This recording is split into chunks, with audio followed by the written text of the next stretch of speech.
Hey, what's up, guys? Blaine Duncan here from Halloween Lives, the podcast of Michael Myers. It's episode number 45. I can't believe we're talking about episode 45 already. As you can see, Austin's not with me. He had an unfortunate incident with his new Manscaper razor. So thoughts and prayers to Austin and the damage that he's done. Hopefully he can make it back next week for episode number 46. I'm sure he'll find a way to power through, but he can't be here this week, which is really disappointing because we have an awesome guest who's going to be on the show today. A guy that I'm really excited to talk to. We actually had him on the show for Live 25. He was one of the guests that we had on the show. And somebody who I know is going to be a fan favorite because everybody knows who this guy is and probably has seen his pictures and seen some of his collection. And he's a cool guy all around. So we are going to be talking with Josh Allman today. And he goes, his Instagram handle is _NC. If you're not following him on Instagram, please make sure that you guys checked it out. But let's go ahead and let's bring Josh on the program. Josh, what's up, dude? Thank you for being a two-time guest, man. Absolutely, man. I'm stoked to be here. Glad we can do it. Absolutely. No, we, like I said, the last time you and I had the opportunity to chat was for our Live 25 episode. If I said, I don't know, did I say Live 45 before? No. You said Live 25. I said, okay. All right. Now, see, I never know. Live 25, I had you on the show. Mm-hmm. And we got to hear about some of your collection, but you are, I mentioned this on the Live 25 episode. Your Instagram posts, dude, are freaking second to none. I mean, it's just like everything you do, your photos that you create, and just your cosplays are amazing. I saw you just posted pictures with James Jude Courtney. Where was that? Yep. That was at Mad Monster Atlanta. Awesome. Had you ever met him before? Yeah, I think I met him in February of 2019. So it was pretty soon after 18 come out. Okay. And he was a stand-up guy then, and then meeting him this past weekend, still a stand-up guy. Awesome dude. Yeah, isn't he cool? I mean, he's I knew he was going to be nicer. You got that vibe from seeing interviews with him and stuff. And then I had the opportunity to meet him this past September, and I mean, it's like you just feel like it's somebody that you've already known for a while. He's just super cool, super laid back. There's no ego there. Just a really great guy. Was there anybody else from the Halloween franchise at Mad Monster? Diva Tyler. Okay. All right. Yep. She was there. She was right beside James. And I'm pretty sure that was the only ones from Halloween, but that was like I said, that was my second time meeting James. And that was my first time meeting Diva Tyler. And what a sweetheart. What a sweetheart. I don't know if you've had the chance to meet her, but she is so down to earth, much like James. You just sit there and talk to her like you've known her your whole life. That's awesome. No, that's cool. I unfortunately didn't when I saw her out at age 45. It was one of those things where there was only so much money in the wallet and I had so many people that I wanted to meet, but hopefully I get the chance because she did, we sat and we watched the trilogy panel, if you will, where every actor who was a part of the trilogy who was at age 45 sat up there and they did their whole thing. And she just seemed like you said, I mean, very cool, very down to earth. And yes, really just seemed like a sweet lady in general, but that's awesome, man. So how did you get, have you always been a horror fan? Before we start talking Halloween, have you always been a horror fan? Yeah, it actually started, best I can remember, when I was a young kid. Goosebumps, The Haunted Mask. Hell yeah. That, I think I was, 5, 6, maybe when I seen it, and something about it, that mask just clicked with me. And I had, I don't remember who made it, but it was sold in Walmart. And I had the Haunted Mask, and dude, I would run around in my tidy whities, and I've got mine right here. You can barely see it, but mine's right here. Yep. Wait, is that the one they sold in Walmart? Yeah, dude. Yeah, I bought mine off of eBay, but it's the one from the 95, 96 era. Yep.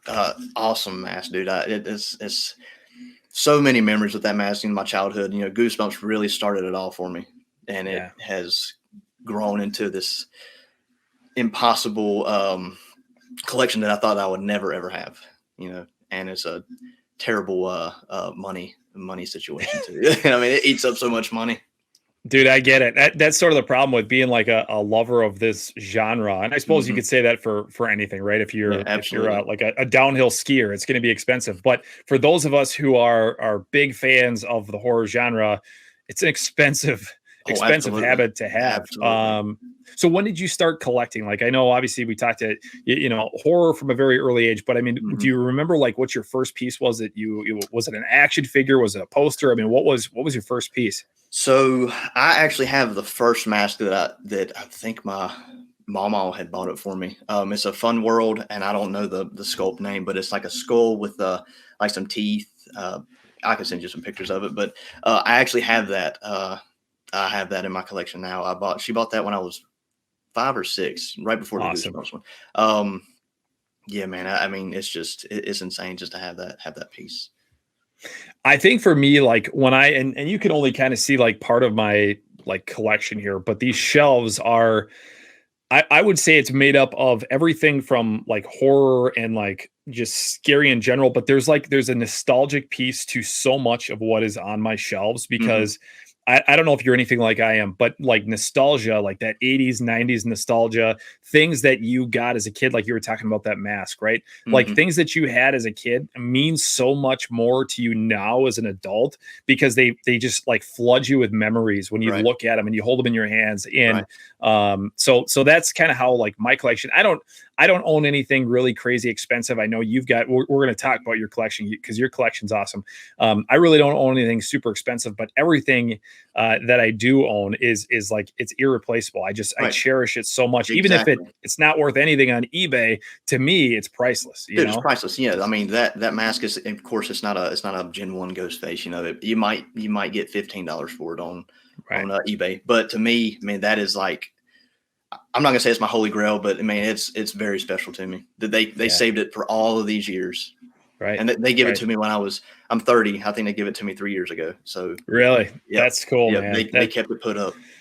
That's awesome. The most recent thing that I've really added to my collection outside of like I would say my Michael Myers mask that I got signed at age 45 was I remember the very first horror movie that I ever saw. The very first horror movie that I ever saw was a movie called the now I'm blanking on it, The Cellar. That's what it was, The Yeah, Cellar. yeah, And pretty rare, unknown movie. It's a terrible movie. I've seen it since as being an adult, but I found it on VHS hmm on eBay, and I'm like, gotta of course have it. it wasn't mine when I was a kid, but that movie meant so much to me. I Right, can still remember watching it, sneaking down on a Saturday morning to watch this movie on TV, and you got to have that kind of stuff, you got because they to, just you got it to. means so much to you. Like you said earlier, it brings back the nostalgic feeling of your childhood, and that feeling you cannot replicate it, No. aside from having stuff that you had in your childhood.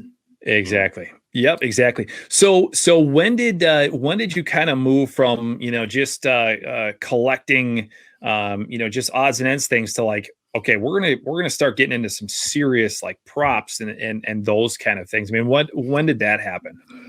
I think I got my first indie Michael Myers mask in 2010, and it Okay. was a Morningside Sanitarium H2O.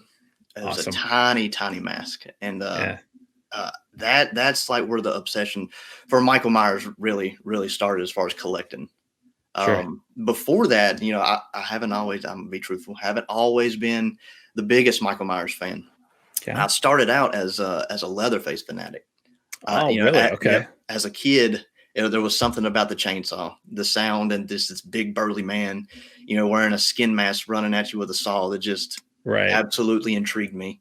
Um, so I started out as a Leatherface fan, and I actually still have one of those masks. I'm pretty sure it was a 2001 or two Don Post Leatherface mask that is. I'm actually surprised that it survived because a lot of them had rotted away. Sure. And I'm not sure why mine didn't rot away because, at that young age, you don't really know how to care for a mask, Right. So I threw it around. It got stored in hot places, cold places, stuffed in a suitcase, and I can't believe it's still around. Like it amazes Right. me. That's But awesome. yep, yep. That's cool. So okay. So let's talk. We're gonna obviously it's a Halloween podcast. So let's talk about Halloween. So you weren't always. I'm sure you were a fan of Michael Myers in Yep. general, but I mean you weren't always the biggest fan of Michael. Right. Let's talk about the first time. What was the first film that you remember seeing in the Halloween franchise? H2O. H2O was Okay. the first. Same. Yeah. Awesome. That was the first Halloween film that I had seen that I remember seeing, and I remember thinking, what am I watching? Because at a young age, still I can tell that the masks are different. Like why are they? And at the time, you don't really know why they done this stuff, but why? That was going through my head. Like, why are they changing up the mask so much? And I know the Winston mask, it gets a lot of hate, like so much hate. I love that mask.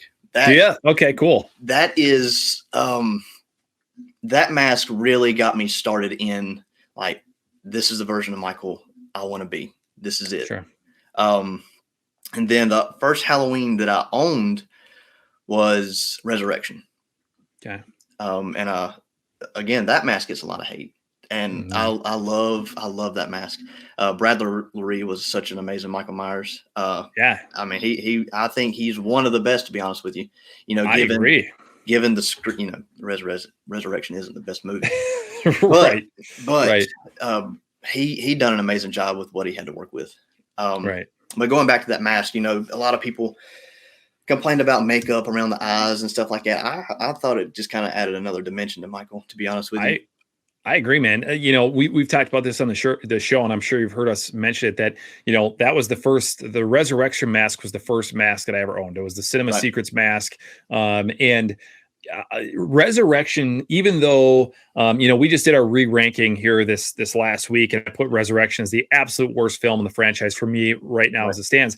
But there still is something about that movie that holds a special place in my heart, because I'm trying to think, when Resurrection came out, I would have been I was like a sophomore, junior in high school, something like that.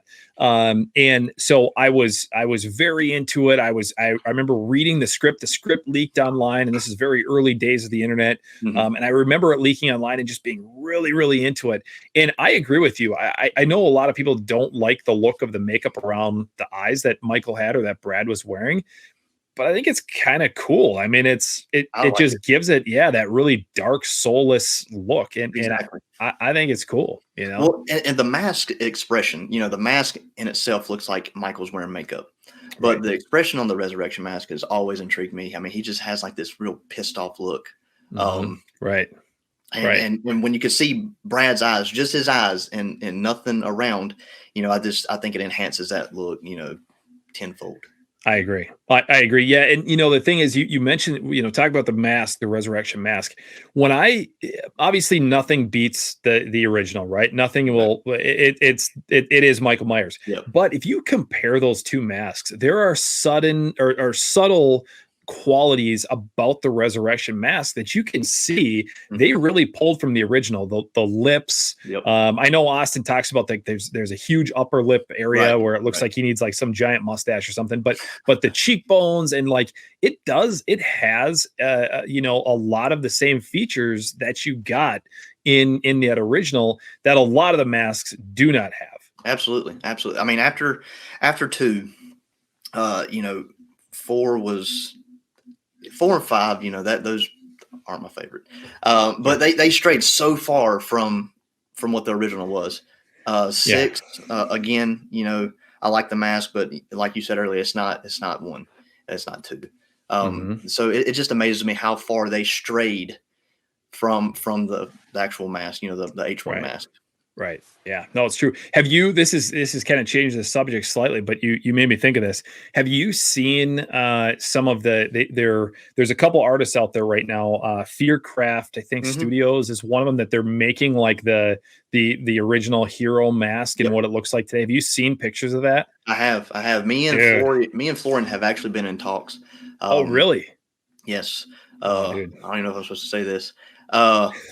Breaking news. It's nothing crazy. But he wants. I'm going to purchase one from him, and he wants me to take some photos with it, and I guess so he can advertise it, in a different light. Hell yeah, dude. That's awesome. I'm obsessed with that. I wish I had like an extra. What are they, like $400 or something? I mean, so around 350, 400. I wish I had that a little bit extra money laying around, because I would totally buy one of those, because there is just something. I right now my bookends are, I've got my original and then I've got my ends, and I would bookend with the original and then kind of that hero mask. I put my ends mask up on a shelf, because there's just something so creepy about that mask. And Dude, it's amazing. It is, and you know, we've talked about it on the show that the mask that they use for 2018 and obviously for Kills and Ends, it's a great mask, For sure. but it doesn't really look like what the hero looks Right. like after all these years. And you know, whatever, right? I get Right. why they couldn't have had it completely disintegrating like that in the movie, but damn, dude, that would be pretty cool to see Michael on this big screen with that mask that's literally, it looks like it's almost like melting It's off his melted, face yeah, in a way. yeah. I Yeah. mean, can you imagine? I want to say Florian probably posted it, but it was somebody in like some 2018 coveralls with that mask. Can you imagine seeing that on the big screen? You know, Yeah. coming after Laurie, whoever like Right. that mask would be terrifying.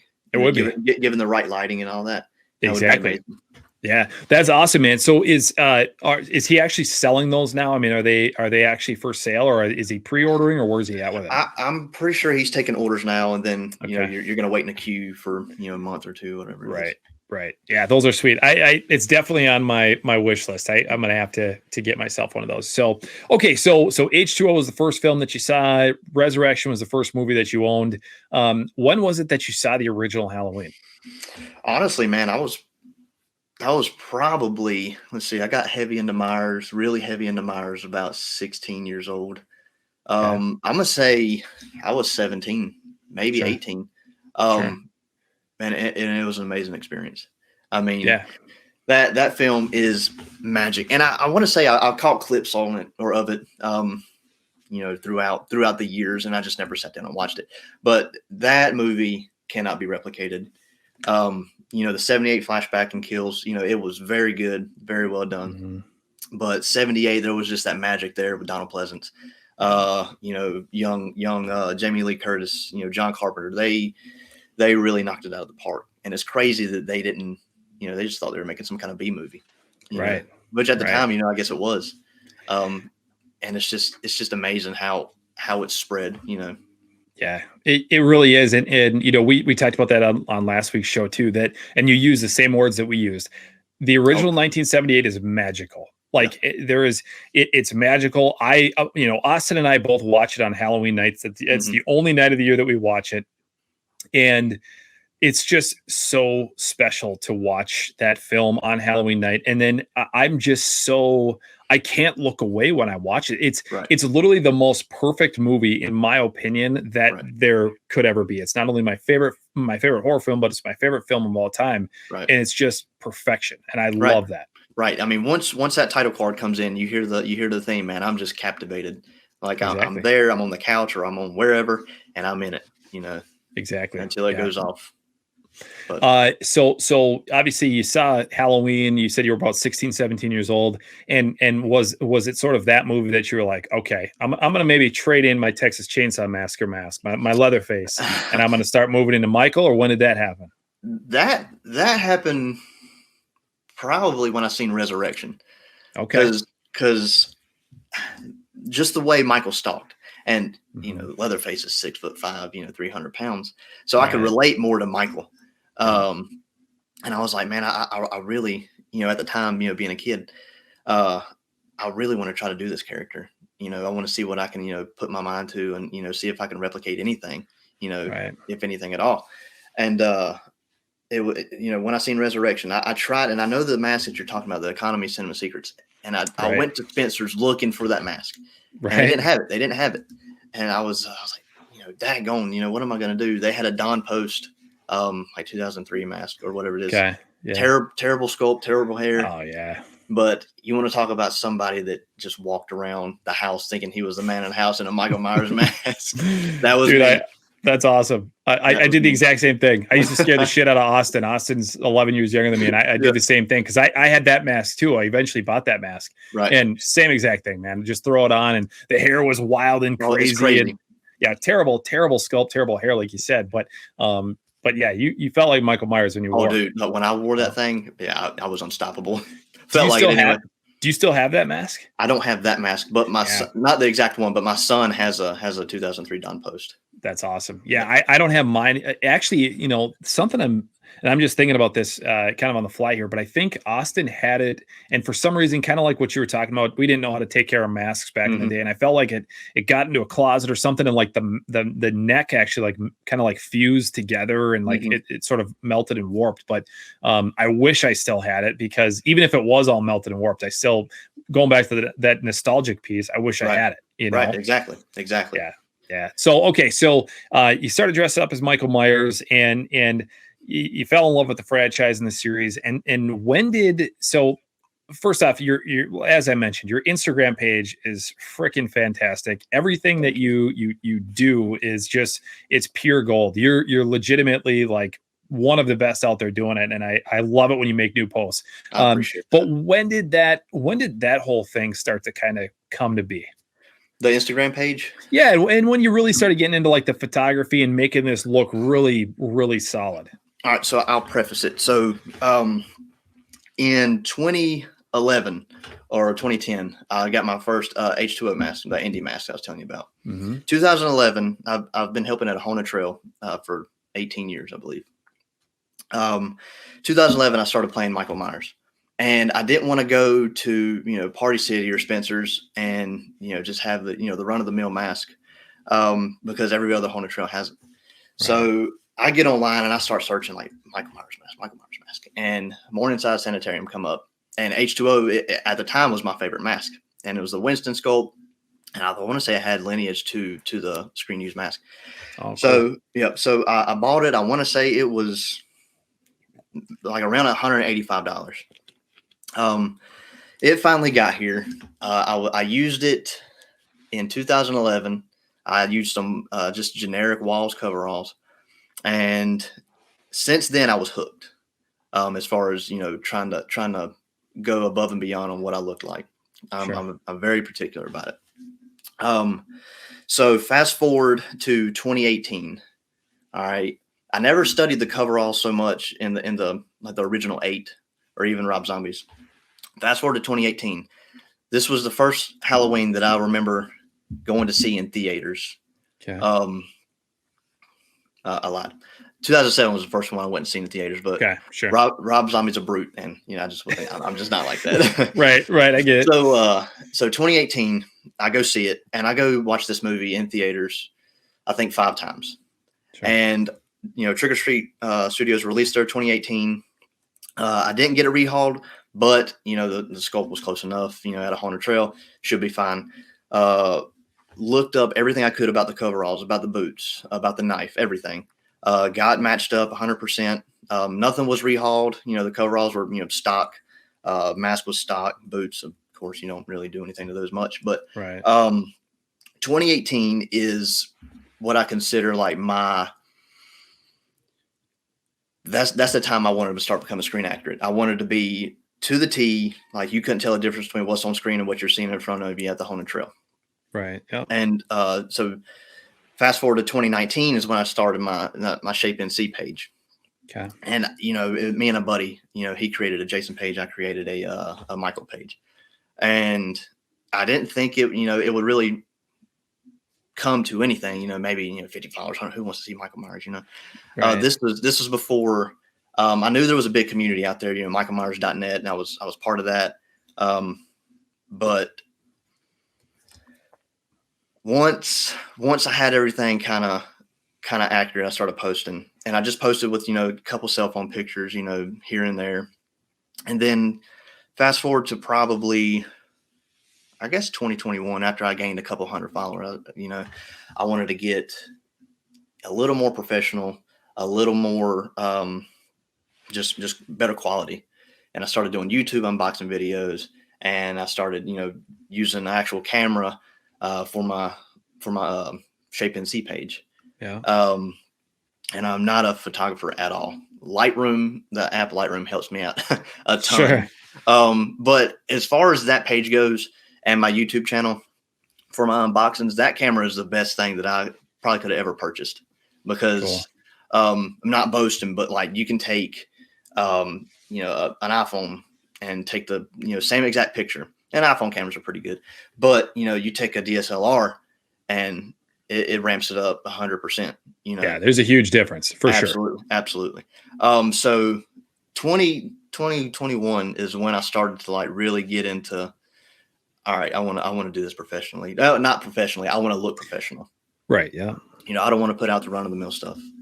Awesome. So I just try to separate, not necessarily myself, because I know a lot of other people, they put out some amazing quality stuff, but I wanted to be able to compete. I'm competitive, in my nature.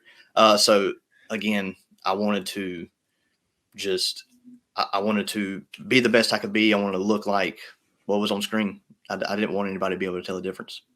That's awesome. And you know what? So I want to touch on something that you mentioned while you were talking there, because you talked about going after that 2018 and making sure that you were as screen accurate as possible. How did you do that? And this is like it's a question I've always had for people who really, take a deep dive into this, like, Connor from Creepy Customs, right? Mm-hmm. Same kind of thing, right? Where did you start? How did you know where to go to find out exactly what those coveralls were, or exactly what kind of like undershirt he was wearing? I mean, how did you go about that process? So I searched the depths of michaelmyers.net, the Facebook group, anything, any kind of screen grab that I could get. And I mentioned I went to the theaters and watched it 5 times. And awesome. I took pictures in there, like in the bathroom. Really? Yeah, that's like awesome. in the bathroom scene where he kills the reporters. Yeah. There's a quick shot of the boots. I take a picture and I'm zooming in. I'm trying to find some kind of logo. Right. And it was just stuff like that. Cool. Just kind of going through the whole Facebook pages and the forum. That's awesome. Yeah, like I said, I mean, credit to people like you who do it, because I think there's so many people who benefit because of the hard work that you put in, because now I'm sure you've inspired other people to go out and they just look it up and they go buy it, right? I hope so. But I think that's so cool that and it goes to show your fandom and why you're on this show right now, because you took it that far that you were in the movie theater, right? You were watching this movie, you're taking pictures, because you didn't want this to be another run of the mill, just generic Michael Myers costume, because anybody can do that. And there's, if that's all you can afford or that's all you can do, cool, no worries. Great. But for you to take that next level, dude, that's freaking cool. Like that inspires me, and I want to do that. Right, I mean, right. and that's where I think you probably, like I said, your Instagram is awesome, and you've probably inspired a whole bunch of people to start doing their own thing now. I hope so, man. Like, when I talked to James this past weekend, I was like, man, like I try to perfect any Myers walk, and I'm not gonna say I perfected James's because I haven't, but I'm like, dude, how do you walk? And he told me, like, because in 2018, when Hawkins is chasing Myers with Dr. Sartain in the vehicle, there's a quick shot of Myers and it's from his side, and he looks like he's kind of hunched over. And I wanted to clarify that. I was like, James, were you hunched over, during that scene? He's like, no, I bend my legs and I walk through my hara. I think that's what he's called. It's some kind of, he studied Aikido, I think, some form of MMA. Yeah, right. Yeah. And he said, I'm getting off track, but he said in Kills, they not interviewed, but auditioned over 200 people for the flashback Myers. And the only one that could kind of emulate his walk was Aaron. Was Aaron, really? Yep. Okay. Yep. That's cool. Apparently, according to him.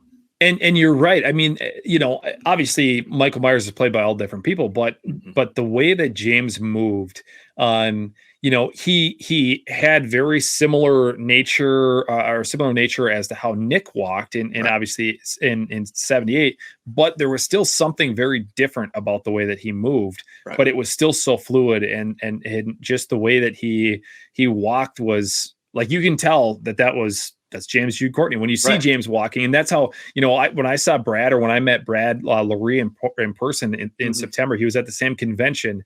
I think I mentioned this on the show that Brad got off the elevator and I was talking to him for a minute and he started walking away from me. And it was like, dude, that's Michael Myers walking. Like you could, you could see it. Like that was Michael Myers from Resurrection walking in front of me. And it was he's just walking, but you're exactly right. Yeah, that's cool. Exactly right. That's cool. So I know, and I want to get, before we wrap up the show in a little bit, I want to talk about the fact that you are part of a film, or you were just part of a film that came out recently. So, which is really cool in itself. And we want to touch on that, but what else, what else are you trying to recreate any other costumes? I know, you talked about your focus being sort of on this trilogy. And I think the photo that I just saw you post was that your Kills costume? Yeah, that was Kills. Yeah. Okay. That's awesome. Do you have any interest in doing a Resurrection or a Six, or, I mean, do you have any interest in doing that kind of stuff? Absolutely. So I got a Cinema Secrets H8 Deluxe being restored by Ryan over at RMH Studios. Awesome. As soon as that comes in, I'll put one of those together. That's sweet, dude. As far as H6, I do have a ML6 Brad Harden mask. That one's not necessarily at the top of my list right now. Sure. But I am working on a couple other things that aren't Michael Myers, honestly. Yeah. My son is I know this is Halloween, but I'm gonna plug this in here. My son's a massive Jason fan, and he's 5. Cool. He'll be 5 next month, and awesome. That's like a big middle finger to me. I was like, "What do you think about Michael Myers, buddy?" Right. Nah, I like Jason. Jason's where it's at. Okay. All right, man. So right now I'm putting a part 4 together, and I'm starting to put a part 7 together. Sweet. Yeah, that's awesome. It'll be a little while before those are done. Are you gonna use your Instagram page right now, or are you gonna do something different? No, I'll use my Instagram page now, just because I kind of got a following on there. Right. Yeah. So I'm just gonna keep it on the Shape NC. Yeah, totally get that. Let's transition from masks and cosplays. When we had you on the Live 25 episode, you showed off the table. Mm-hmm. Just for those of you who are watching this or listening to this and you don't know what I'm talking about, Josh, tell us what table I'm talking about exactly. And you know what? When we throw this up on the site or on the YouTube, I'll have some photos added here so people can see what we're talking about. But talk to us about the table, because this is so cool. So the table that Michael Myers is essentially crucified on is now upstairs in my collection. And, I have people messaging me about it, not all the time, but, more frequent than anything else. And just like I told y'all, on the Live 25, it was really, really dumb luck that I got that, because my luck never, ever works out that way. So I'll retell it. Yeah. So I go to Mad Monster Concord in February of 23, I believe. And I tell my wife, I said, all right, I got a $300 cap this weekend. Not going to go over it, whatever. Right. That's the kiss of death right there, man. Dude, it is, man. That was a mistake. I should have never said it. Right. So we walk in, we're in line getting ready to go into the convention. So they start letting people in, and the first corner we take, and this isn't even in the actual convention room. This is like on a booth on the outside, right where you turn into the convention. So they had a lot of screen use props from Halloween Ends, blueprints of the Myers house, the table, like some set dressings and stuff like that. And the painting, there was 3 paintings. And Josh, real quick, who is this? This is just somebody who has a booth set up, or is this somebody who? Okay, all right. Yep. So this was stored at their place in Atlanta. Okay. And before I say anything else, it's crazy that they were going to throw this stuff away. Man, I don't know if they burned it or what, but the cave set, they just threw it all away, and it's insane. But oh man, so I turn the first corner and I see Halloween End screen used, and I'm like, I'm hooked instantly. Right. So I'm looking through the table, and at the time I can't see it's a table because there's just a bunch of shit on there. Right. And I'm looking, and I see the paintings, and I'm like, hey man, what do you want for the paintings? And he told me, and there was 3 of them. One of them has pad and one of them has holes, and I think the other one had some blood on it or something. And this is the Michelle Dawson Nurse Deb painting from Halloween Ends. Yeah, that she gets stabbed to. Yeah. Yep. So he said, I also got the table over here, and I'm like, where? He said, "Oh, it's up under all the stuff," and I'm like, "Oh, so that was the table that he was displaying all the stuff on? Was the table? Yeah. Oh man, it was covered up." And I was like the table like he dies on. He's like, yeah, dude, I got it right here. And he starts moving all the papers in the set dressings and stuff. I was like, there's no way that this is in North Carolina right now. Right. He said, man, I promise you, like this is it. So I examined the hell out of this thing. I'm like looking this thing up, down and up, over and over, whatever. I'm getting screen grabs from the movie. I go back up to my room or go back down the hallway and I'm watching and I'm like, man, this is it. Like, this has got to be it. I come back and I said, was this made specifically for the film? He's like, yeah. He's like, this is the only one. And up under the like the island part of it, there's two little pockets, I guess from where the knives went through. And he had, I don't know why I didn't notice it, but it was on display. There was a knife in this hole and a knife in the other hole. And I was like, how do y'all have this here? He was like, well, they're just going to throw it away. So I was like, all right, what do you want for it? And he told me, and I look back at my wife. Right, the $300. The $300 is completely out of the question. Right. Yep. And she rolls her eyes, and I was like, I'll take it. And I said, what would you do with the painting with it? He told me, and we kind of went back and forth a few times. Right. And we come to a deal. I paid for it, or I bought that within 5 minutes of being let into the convention. And it sat there until Sunday and had a trailer. My dad brought the trailer and I loaded it up and brought it back to the house. And it's insane. The stool or one of the stools come with it. Okay. It's got screen used blood on it. The table still has screen used blood on it. On the bottom, there's a little bit of blood residue on the top of it. Sure. But they clean a lot of that stuff off. So, and this guy who had the booth set up, was he just like a collector, or did he work for the studio? Or he worked. So one of them worked for the studio, and the other one, he was a prop master for like RZH1, Power Rangers, a bunch of Rob Zombie stuff. I want to say House of 1,000 Corpses, cool. A bunch of stuff like that. But he called the guy that brought it up. He got a call from the older man. That was the prop master. He said, anything you got Halloween ends down there, bring it up, and we'll see if we can get rid of it. And that is awesome. That's awesome. The guy I bought it from, which I bought it from both of them, but he's like, yeah, dude, we're just gonna throw this away. I said, do y'all realize how much money like you can make selling this stuff? Like the entire cave set. He showed me pictures of it, and it was massive. Really? Yeah. They just tore it down and just threw it away. Unbelievable. It's insane. Yeah, that's great. And guys like you or I would be willing to pay a lot of money to have a piece absolutely. Of that in our, in our display. Absolutely. That's crazy, dude. So you got the table, and was it surreal to be when you eventually got it in your house? Were you like, holy shit, this is the table Michael Myers died on? Yes. Like, so the way my room is set up, you can see I got a red couch right here and my TV is right here. Yep. Back behind the computer is along that wall is the table. That's the table. Okay. And all right. I've been saying I was going to do it for a while, and I need to get around to doing it, building a body. Michael Myers. That was going to be my next question. Yeah. I got to get around to doing it. I have another pair of ends coveralls on the way specifically for that, for the body build.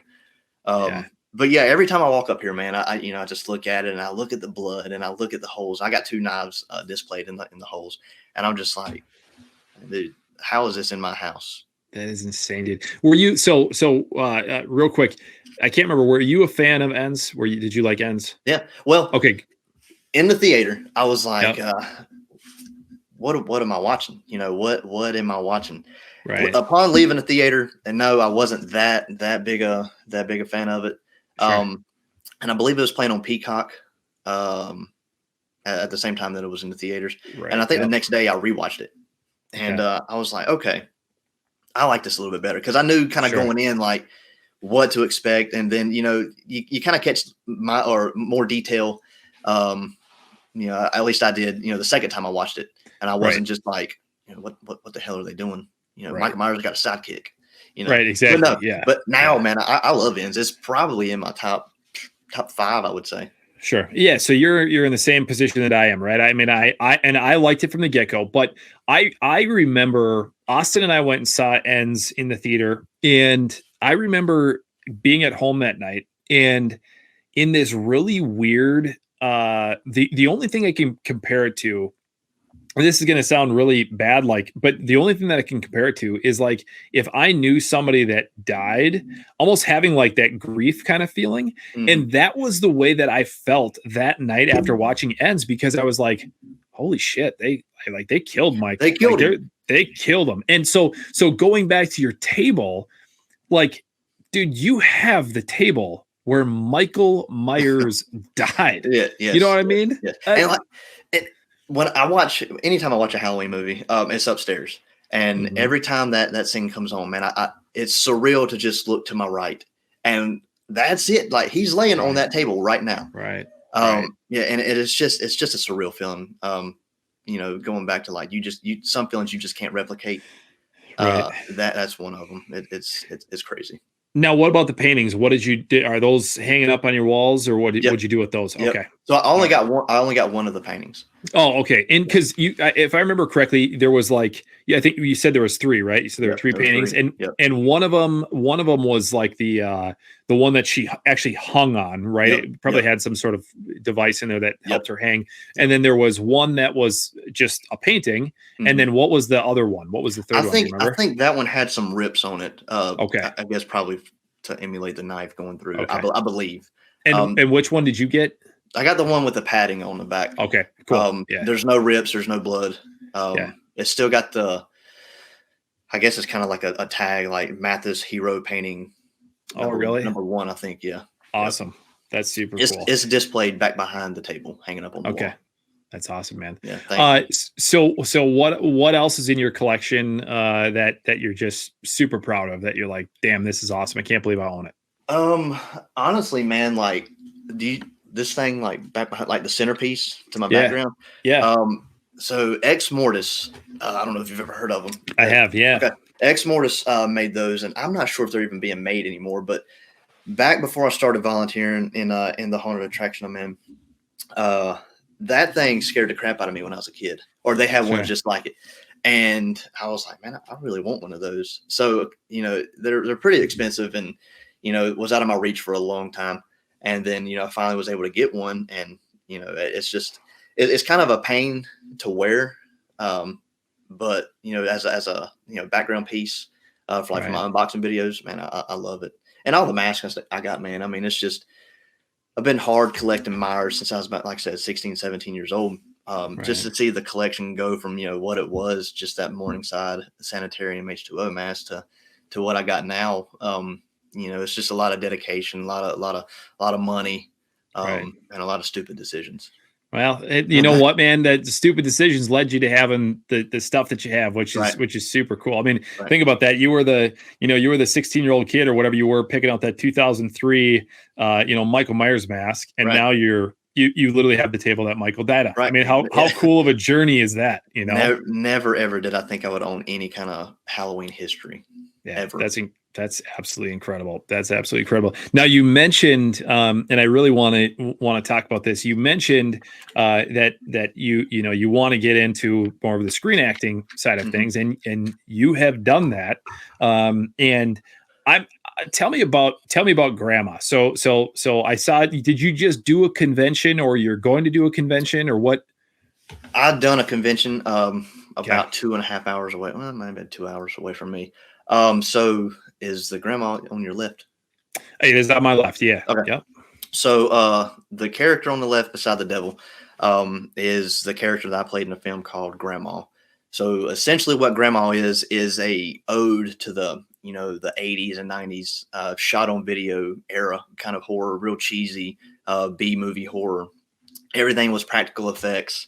And it's about it follows a girl that kind of got an inheritance of a bed and breakfast. Back in the day, Grandma, the actual Grandma, ran the bed and breakfast, and it's kind of Texas Chainsaw ish. Grandma was cutting up the victims, cooking them, feeding them to the locals, or feeding them to the tourists, whatever. So fast forward X amount of years, the girl inherits that property and has no idea what it was, why it was shut down. So they go and they try to save this building, reopen it, clean it up. and you find out grandma is still there. Grandma is still there, and it just kind of goes on a journey of killing, and it's very Texas Chainsaw inspired. Very real gritty. Almost like coming full circle, going back to your comments about, you were a Leatherface fan, Texas Chainsaw Massacre fan, and then now you're starring in a film that was probably had a lot of inspiration from Texas Chainsaw. There's a scene in there that would, if you watch it, I'm gonna say almost straight out of Texas Chainsaw. Really? Almost okay. Straight out. You will get it the second you watch it. That's awesome. It's That's fun. Awesome. The character, the director kind of let me do my own thing with it. So, the character is very Michael Myers-esque. It's mixed between Michael Leatherface and Art the Clown. Those were kind of like my biggest inspirations. Yeah. Yeah. That's awesome. And how did you get that role? I mean, what did that process look like? Really, so the Haunted Trail, the director was a haunt reviewer, and he come through, Booger Woods, and he seen me play Michael, and he said, "Man, do you care? We're the last scene. Do you care if I, kind of stay back and just watch for a few groups?"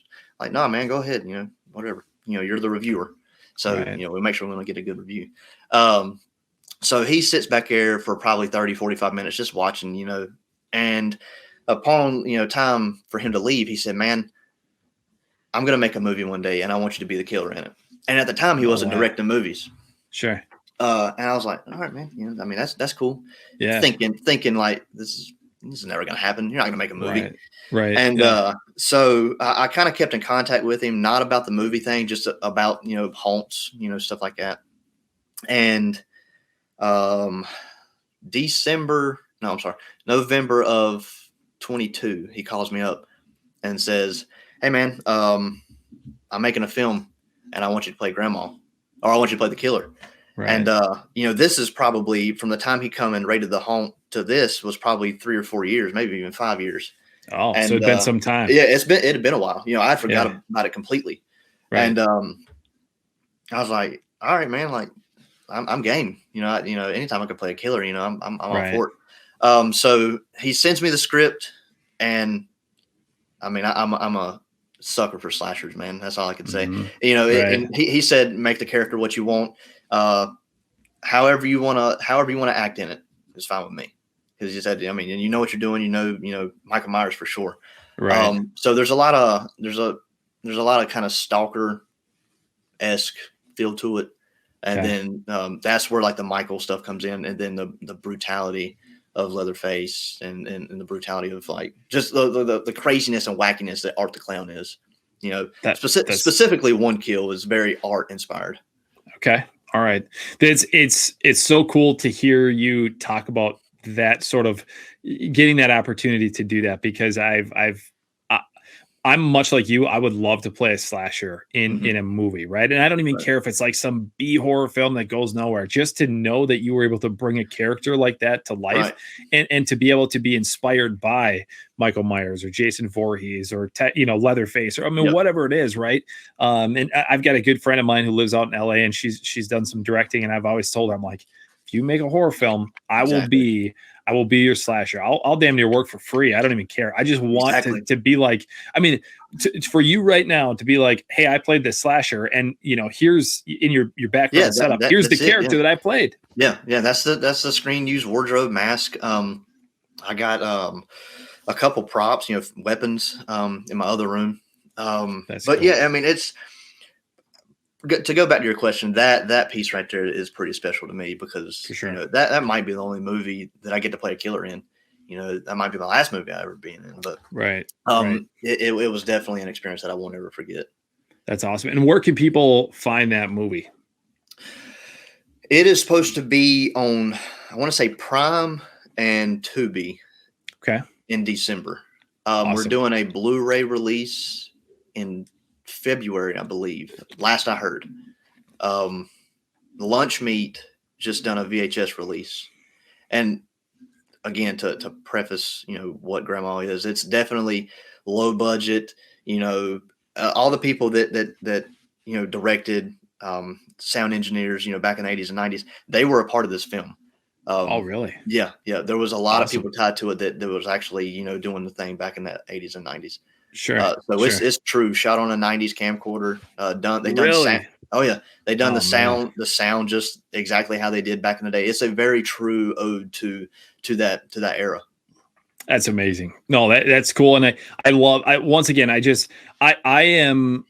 love when people have a new creative idea and they can bring that forward. So I'm excited to see it for that reason. And obviously to see you play this character, but Right. just to throw a whole new idea out at the horror community.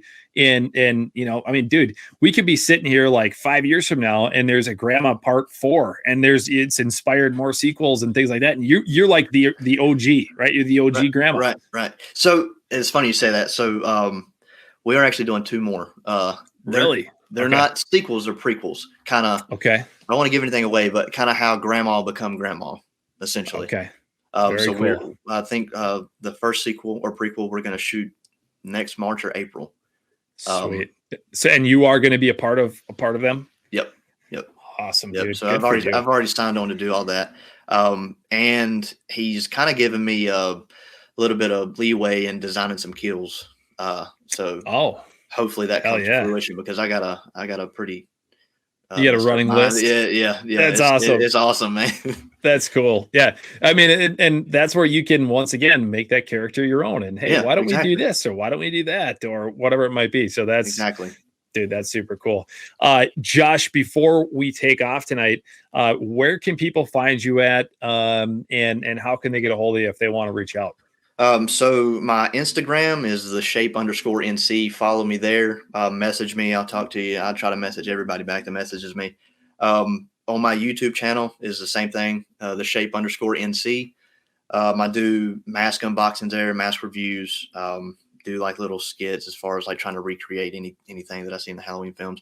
The Kills mask right here will be my next video that I release. Cool.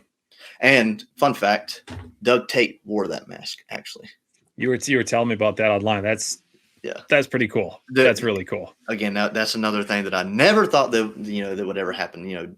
A Myers actor wearing my mask, your mask, is insane. Yeah, it's got Myers DNA in it, so I'm kind of scared to clean it. Right, I probably would be too. I'd be like, this thing is just gonna have to sit here. I don't think I can ever wear it again. Yeah, exactly. That's awesome, dude. That's awesome. Well, Josh, dude, thank you so much for coming on the show again. Absolutely. Repeat guest. It's a very small list, and we are super glad that you came on and shared with us more of your experiences, your love for the Halloween franchise, and obviously telling us about that table, dude. I'm jealous as hell. I'm jealous. And if it ever goes missing, it's definitely not in my house. Okay. I want you to know that. I definitely didn't come and take it from you. No, I think it's so awesome that you collect that kind of stuff and, jealous as hell that you have it. And Austin and I have talked. We actually want to go out to North Carolina someday because we want to see Kenny's place and the whole Myers house setup. So if we ever do that, let's definitely meet up because I'd love to meet you in person. And dude, let's do it. Yeah, and maybe even come see the table. If you'd be willing to let me come see the table and get my hands on the thing, that would be awesome. Come check out the entire collection. I don't get to show near the amount of people that I would like to. We'd be in seventh heaven. Dude, we'd be in absolute seventh heaven. Come on, man. You're always welcome, dude. Let's make it happen, Josh. Dude, thank you. Thank you so much for coming on the show. Stay in touch. And guys, make sure you go check out not only the film Grandma when it comes out in December, but you guys go check out Josh's Instagram page as well. That is going to do it for episode number 45 of Halloween Lives, the podcast of Michael Myers. I'm Blaine Duncan, and that is my good friend, Josh Ullman. We'll see you guys next week for episode number 46. See y'all. Thank you.